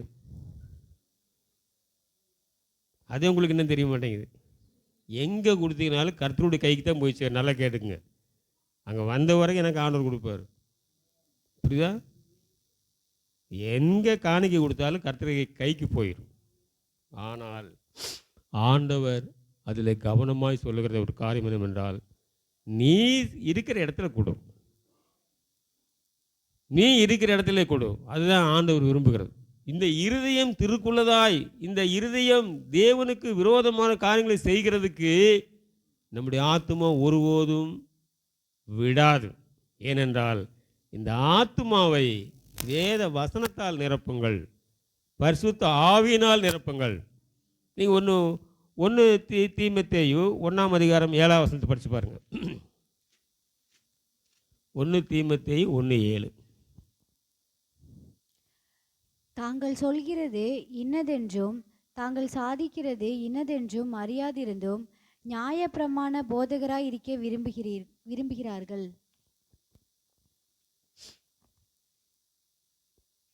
எது படிச்சீங்க? இல்லை சாரி, 1 கொரிந்தியர் 2 கொரிந்தியர் 1:7. 2 கொரிந்தியர் 1:7. நீங்கள் படித்த வசனத்தையும் விட்டுறாதீங்க, அது அடுத்தது 2வது படிக்கணும். நீங்கள் எங்களோட கூட பாடுபடுகிறது போல எங்களோட கூட ஆறுதலும் அடைகிறீர்கள் என்று நாங்கள் அறிந்து உங்களை குறித்து உறுதியான நம்பிக்கை உள்ளவர்களாய் இருக்கிறோம். போது இருங்க.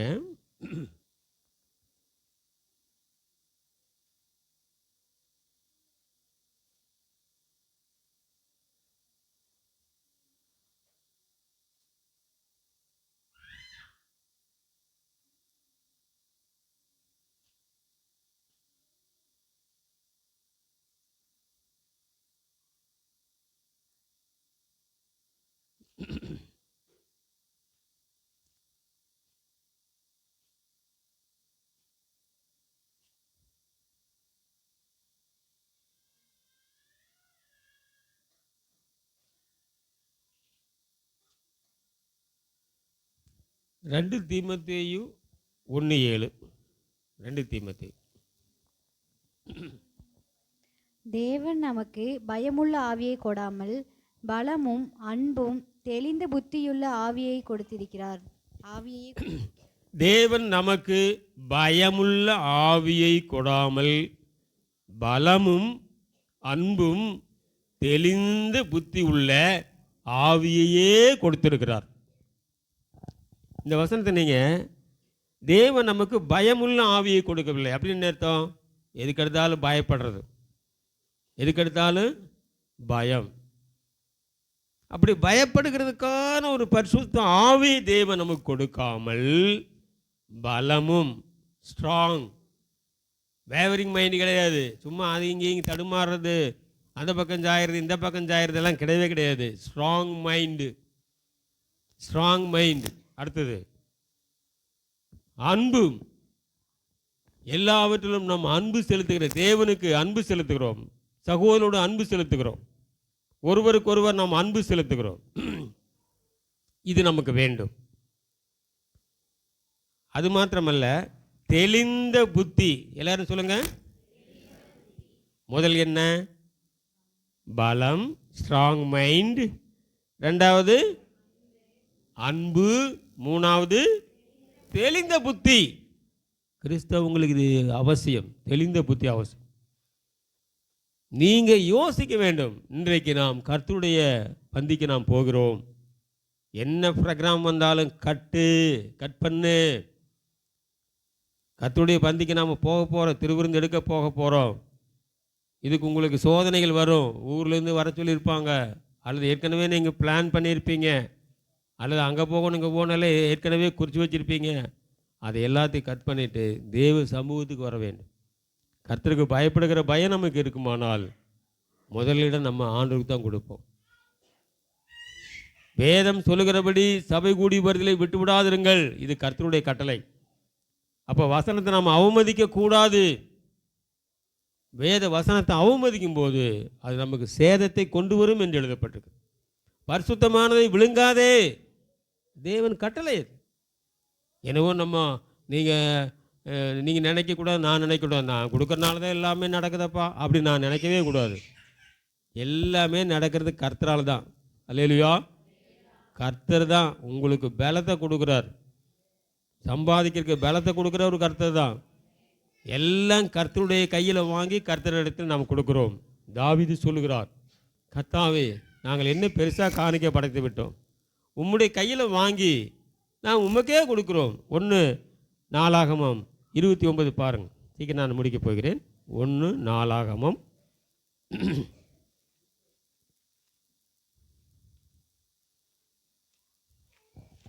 542 பக்கம். 542 பக்கம்.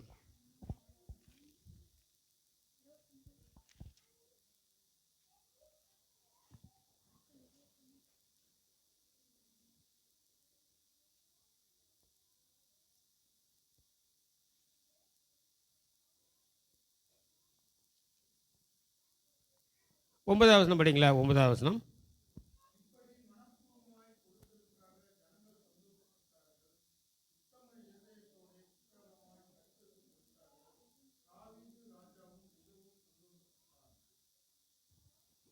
பதினாலாவது வசனம் படிங்க. இப்படி மனப்பூர்வமாய் கொடுக்கும் திராணி உண்டாவதற்கு நான் எம்மாத்திரம், என் ஜனங்கள் எம்மாத்திரம், எல்லாம் உம்மால் உண்டானது, உமது கரத்திலே வாங்கி உமக்கு கொடுத்தோம். போதும். இப்படி மனப்பூர்வமாய் கொடுக்க திராணி உண்டாவதற்கு நான் எம்மாத்திரம், என் ஜனங்கள் எம்மாத்திரம், எல்லாம் உம்மால் உண்டானது, உமது கரத்திலே வாங்கி உமக்கு கொடுத்தோம். உமது கரத்திலே வாங்கி உமக்கு கொடுத்தோம். உம்முடைய கரத்தில் வாங்கிக்கிறோம். ஆனால் உமக்கு கொடுக்குற இடத்துல அதுக்குள்ளே ஏதாவது குளறுபடி நடக்கக்கூடாது. அதான் பரிசுத்தமானது விழுங்குகிறதுன்றது. அப்படியே வாங்கி அதில் எவ்வளோ கொடுக்கணுமோ அதை மட்டும் கொடுங்க. 11% நான் கொடுக்குற தேவையில்லை, 9% கொடுக்குற அதுவும் நல்லதில்லை. ஆண்டவர் சொன்னார் 10%, அவ்வளோதான் தசமபாகம். இது நம்முடைய ஆரோக்கியமான ஆவிக்குரிய வாழ்க்கைக்கு அடித்தளமாக அமைகிறது. வேத வசனத்தை நாம் அவமதிக்கிறதில்லை. சத்தியத்தை வாங்கு, அதை விற்காதே. இது எல்லாமே நீங்கள் பாஸ்ட்டு கையில் தான் கொடுக்கணும் நீங்கள் நினைக்கக்கூடாது. பாஸ்ட்டு கையில் கொடுத்தா ஆசீர்வாதம், நீங்கள் காணிக்கை பெட்டியில் போட்டாலும் ஆசீர்வாதம் தான். கையில் கொடுக்கறத விட 100% காணிக்கை பெட்டியில் போடணும். அது கர்த்தர் பார்க்குறார். இது இங்கே நான் பார்க்குறேன். நான் பார்க்குறத விட கர்த்தர் பார்க்கலாம். அல்லேலூயா. இது நம்முடைய இருதயம் அங்கே தான் இருக்கிறது. உங்களுடைய பொக்கிஷம் எங்கே இருக்கிறதோ அங்கே தான் உங்கள் இருதயமும் இருக்குங்கிறார் ஆண்டவர். ஒரு 500 ரூபாய் எடுத்து பிரித்து அதுக்கு இதுக்கெல்லாம் கொடுக்கணும். உங்களுக்கு என்ன கர்த்தருக்கு கொடுக்கணுமோ அதை கொடுக்கணும். இதெல்லாம் ஏன் நான் சொல்கிறேன்னு கேட்டிங்கனாக்க, திருவசனத்தை அவமதிக்கிற நிகழ்ச்சி நம்முடைய வாழ்க்கையில் வரவே கூடாது. சத்தியத்தை விற்கிற நிகழ்ச்சி நம்முடைய வாழ்க்கையில் வரவே கூடாது. இருதயம் என்ன சொல்லுதோ அதை கேட்காதீங்க. ஆத்துமா என்ன சொல்லுதோ அதை கேளுங்க. ஏனென்றால் ஆத்துமாவை தேவன் தமது ஆவியினால் நிரப்பிற பரிசுத்த ஆவியினால் நிரப்பியிருக்கிறார்.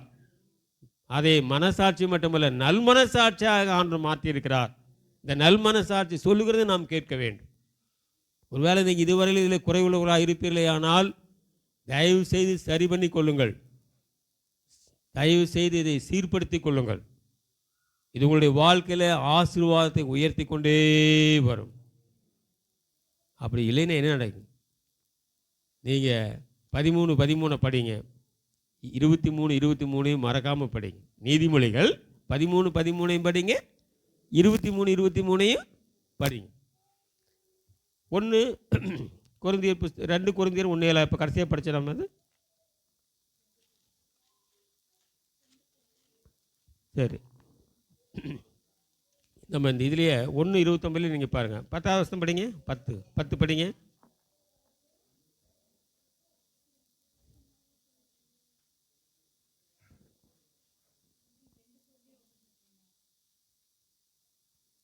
வசனம் 29:10.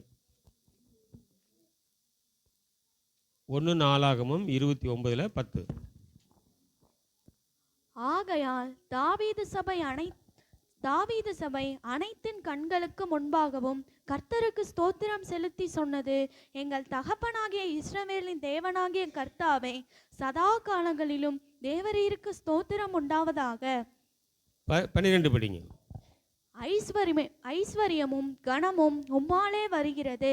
தேவரீர் எல்லாவற்றையும் ஆளுகிறவர். உம்முடைய கரத்திலே சத்துவமும் வல்லமையும் உண்டு. எவரையும் மேன்மைப்படுத்தவும் பலப்படுத்தவும் உம்முடைய கரத்தினால் ஆகும். கடைசியா இந்த வசனத்தை நீங்க நல்லா படிச்சுக்கங்க. ஐஸ்வர்யமும் கனமும் உம்மாலே வருகிறது. தேவரீர் எல்லாவற்றையும் ஆளுகிறவர். உம்முடைய கரத்திலே சத்துவமும் வல்லமையும் உண்டு. எவரையும் மேன்மைப்படுத்தவும் பலப்படுத்தவும் உம்முடைய கரத்தினால் ஆகும். எனவே பிரியமானவர்களே, நம்முடைய இருதயம் ஒருவேளை அதனுடைய இஷ்டத்துக்கு போகிறதுக்கு நம்ம விட்டுவிடக்கூடாது. வசனத்தினால் நம்முடைய இருதயத்தை நிரப்ப வேண்டும். நீங்கள் 19வது சங்கீத புஸ்தகத்தில் 19:7 அடிப்படையாக வச்சு நீங்கள் ஒரு நோட்டை போட்டு எழுதி, கர்த்தருடைய வேதம் குறைவற்றதும், அதில் இந்த கடைசியாக ஒரு வசனத்தை சொல்ல மறந்துட்டேன். நாங்கள் வேணால் எடுத்து படிச்சுட்டு முடியல. 19வது சங்கீதம், அதில்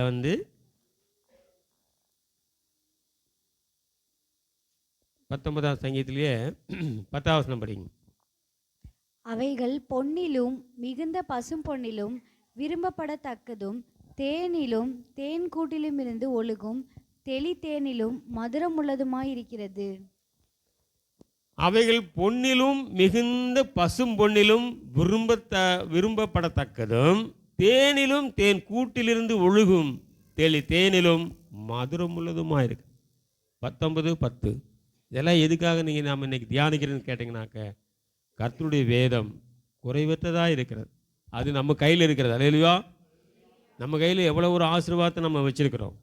அதை வச்சு கையில் வச்சு மூடி வச்சுட்டு, அல்லது ஜிப்பு நல்லா போட்டு ஜிப்பை கூட திறக்க முடியாமல் வச்சுக்காதீங்க தயவுசெய்து.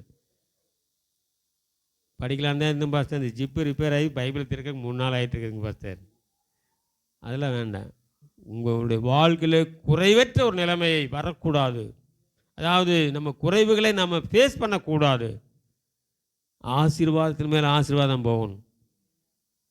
நம்ம ஆண்டவர் கொடுக்க கொடுக்க கொடுக்க ஆண்டவருக்கு நம்ம கொடுக்கணும். அதனால தான் ஆண்டவருடைய ஆசீர்வாதங்களை அள்ளி கொடுக்குறார் நமக்கு. நீங்கள் எந்த அளவினால் அளக்கிறீர்களோ அது எங்கே இருக்குதுன்னு தெரியுமையா இருக்காது. லூக்கா 6:38. லூக்கா 6:38.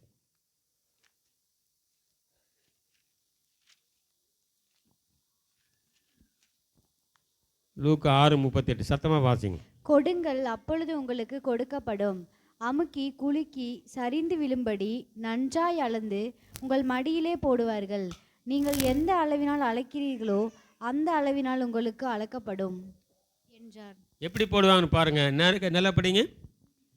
அமுக்கி குலுக்கி குலுக்கி சரிந்து விழும்படி சரிந்து போகும்படிக்கு நன்றாய் அளந்து உங்கள் மடியிலே உங்கள் மடியில் போடுவார்கள். உங்க மடியில் போடுவாங்க, எங்க மடியில் கிடையாது, உங்க மடியில் போடுவாங்க. இல்லையா? ஆண்டவர் கொடுக்கறதுல அப்படியே 3 பக்கம் திருப்பி இது 5 ரூபா நோட்டா 100 ரூபா நோட்டா 500 ரூபா நோட்டான்னு பார்த்துட்டே இருக்கிறது இல்லை. ஒருத்தர் என்ன பண்ணார், கர்த்தருக்கு காணி கொடுக்குறன்னு சொல்லி டக்குன்னு எடுத்து போட்டு போயிட்டார். அவர் பொருத்தனை பண்ண காசை மேலே வச்சுட்டே இருந்தார். அப்புறம் எடுத்து கடைசியில் 6ஆம் இந்த பின் பாக்கெட் வச்சுட்டா ஞாபகம் இல்லை அவருக்கு. இந்த பஸ் டிக்கெட் மட்டும் இருந்தது. டக்குன்னு எடுத்து காணிக்கு பெட்டியில் போட்டு போயிட்டார். பாஸ் எல்லாத்தையும் எண்ணி பார்த்து கடைசியில் டிக்கெட் இருக்குது. அப்புறம் அவர் இடையில ஃபோன் பண்ணார், பாஸ்டர் நான் மன்னிச்சுங்க, நான் என்னுடைய டிக்கெட்டை போட்டேன், பஸ் டிக்கெட் தான் போட்டேன், ஆனால் காணிக்க நான் வச்சுருக்கிறேன் பாஸ்டர், நான் கொண்டு வந்தாரேன்னு சொல்லிட்டு கொண்டாந்து தந்தார். இது எதுக்காக நான் சொல்ல வரேன்னு கேட்டிங்கனாக்கா, எடுத்து வச்சுட்டாரு, ஆனால் வச்சது எங்கேயும் வச்சாங்கன்னு ஞாபகம் இல்லை. சில பேர் என்ன செய்வாங்க விவரமாக, அதாவது நம்ம செய்கிறது எல்லாவற்றையுமே கர்த்தர் பார்த்து கொண்டிருக்கிறார். நீங்கள் பைபிள் எவ்வளோ நல்லா படிங்க. ஆண்டவர் ஆலயத்தில் எங்கே உட்கார்ந்திருந்தார்? நீங்கள் பைபிளில் போய் படிங்க. அவர் காணிக்கை பெட்டி இருக்கும் அருகே உட்கார்ந்திருந்தார்னு பைபிள் இருக்குது. இயேசு எங்கே உட்கார்ந்திருந்தார்? காணிக்கை பெட்டிக்கு அருகில் உட்கார்ந்திருந்தார்னு பைபிள் இருக்குது. அங்கே அவர் அடுத்த படிங்க, அங்கே காணிக்கை பெட்டியில் போடுகிறது எல்லாவற்றையும் பார்த்து கொண்டிருந்தாருன்னு இருக்குது. எல்லாரும் போட்டாங்க. பெரிய பணக்காரங்க கொண்டாந்து அப்படியே பையோடு கொட்டினார் உள்ள. ஒருத்தர் எள்ளி போட்டே இருந்தார். நேரமாச்சே காணிக்க போகிறதுக்கே. ஒரு லேடி, ஒரு அம்மா சுற்றி முற்றியும் பார்த்துட்டு என்னை யாராவது பார்க்குறாங்களான்னு பார்த்துட்டு ஒரு காசுக்கு சமமான 2 துட்டுக்களை, அப்படின்னா அந்த காலத்தில் 10 பைசா இருக்கும் பார்த்துருக்கீங்களா, 5 பைசா பார்த்துருக்கீங்களா? ஒரு 10 பைசாவை போடும்போது ஒன்றா தெரியுமில்ல, அதனால் 2 5 பைசாவை போட்டால் நிறைய தெரியுமில்ல. அந்த அம்மாவுடைய நேரம் அப்படி. அவர் என்ன பண்ணார், அந்த அம்மா போட்டோன்னே எல்லோரும் கை தட்டுங்கன்னாரு. அப்போ தட்டில் நான் எக்ஸ்ட்ரா சொல்கிறேன், அதுக்கு ஒத்து வரும் பாருங்க. எல்லோரும் கவனிங்க. இந்த அம்மா தான் காணிக்கை பெட்டியில் அதிகமாக போட்டதுன்னு சொன்னார். எப்படி இருக்குது அந்த காணிக்கை? அந்த சர்ச்சில் செக்ரட்டரி இருப்பார், காசு கணக்கு எழுதுறவர் இருப்பார். ஆண்டவர் எவ்வளோ போட்டது இந்த அம்மா? ஒரு காசுக்கு சமமான 2 துட்டு அப்படின்னு சொல்லித்தானாங்கண்ணே. என்ன ஆண்டவர், இதெல்லாம் ஒரு காணிக்கை நான் எழுதுறதா? யோசிச்சு பாருங்க. ஆனால் அவள் ஜீவனத்துக்குள்ளதை போட்டு விட்டாள்னு ஆண்டு சொன்னார். அவளுடைய ஜீவனத்துக்குள்ளதை போட்டு விட்டாள். எனக்கு இருந்தாலும் சரி இல்லாட்டும் சரி நான் காணிக்கை போட்டுவேன்னு போட்டாங்க. அதுதான் காணிக்கை, அதுதான் பரிசுத்தம். இதை நான் ஏன் அதிகமாக சொல்கிறேன்னு கேட்டிங்கனாக்க, இனிமேல் நாம் வசனத்தை அவமதிக்கிறவர்களாக இருக்கக்கூடாது, பரிசுத்தமானதை விழுங்குகிறவர்களாக இருக்கக்கூடாது.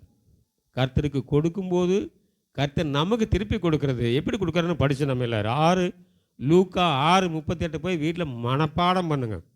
எப்படி உங்களுக்கு கொடுக்குறான்னு அதை தெரிஞ்சுக்கங்க. அமுக்கி குலுக்கி இதெல்லாம் எப்படி நீங்கள் பார்த்துருக்கீங்களா? கிராமத்தில் படியில் போடுவாங்க, படியில் அளந்து போடுவாங்க. படியில் இப்போ வேர்க்கடலை போடுறாங்க, வேர்க்கடலை ஒரு படி வேர்க்கடலை போடுறாங்கனாக்க அப்படியே மேலே எடுத்து கை இப்படி மூடிக்குவாங்க. அப்படிலாம் ஆண்டவர் சொல்லலை. அது நல்லா குலுக்குன்னா அடியில் போயிடும். அப்போ போடு மறுபடியும் குலுக்கு வச்சு போட்டு சரிந்து போகும்படி எடுத்து உங்கள் மடியில் போடுவாங்க. இதை ஆண்டவர் திருப்பி கொடுக்குறத சொல்கிறாரு. நீங்கள் கொடுக்குற காசை எப்படி கொடுக்குறதுன்னு தெரியாது, ஆனால் அவர் கொடுக்குறத எப்படி சொல்கிறாருன்னு கேட்டிங்கனாக்க, அமுக்கி குலுக்கி சரிந்து போகும்படி உங்கள் மடியிலே போடுவார்கள். ஏன் நம்ம அதை அனுபவிக்கக்கூடாது? ஏன் குறைவாக கொடுத்துட்டு ஆண்டவர்கிட்ட கொடுத்துட்டு ஆண்டவரே இவ்வளோதான் எனக்கு முடியும்னு நம்ம சொல்லிட்டு போகணும்? அது உண்மையாக பொய்யான்னு கூட நமக்கு தெரியாது. அப்படி செய்யக்கூடாது. நீங்கள் முயற்சி பண்ணுங்கள், ட்ரை பண்ணுங்கள்.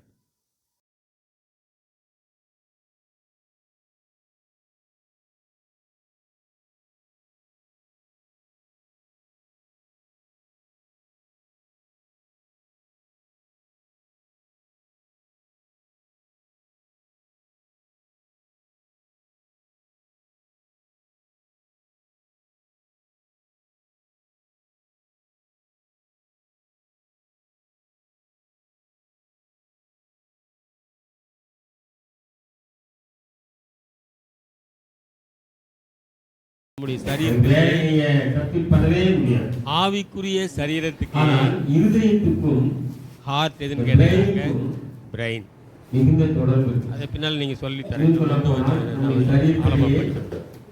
இந்த சரீரத்துக்கு ஹார்ட் எதுனா ஹார்ட் தான். ரெண்டுக்கும் சேர்ந்து ஆவி ஆத்மாவுக்கும் சரீரத்துக்கும் சேர்ந்து ஆவி, அதை லைஃப், அதை உயிர்.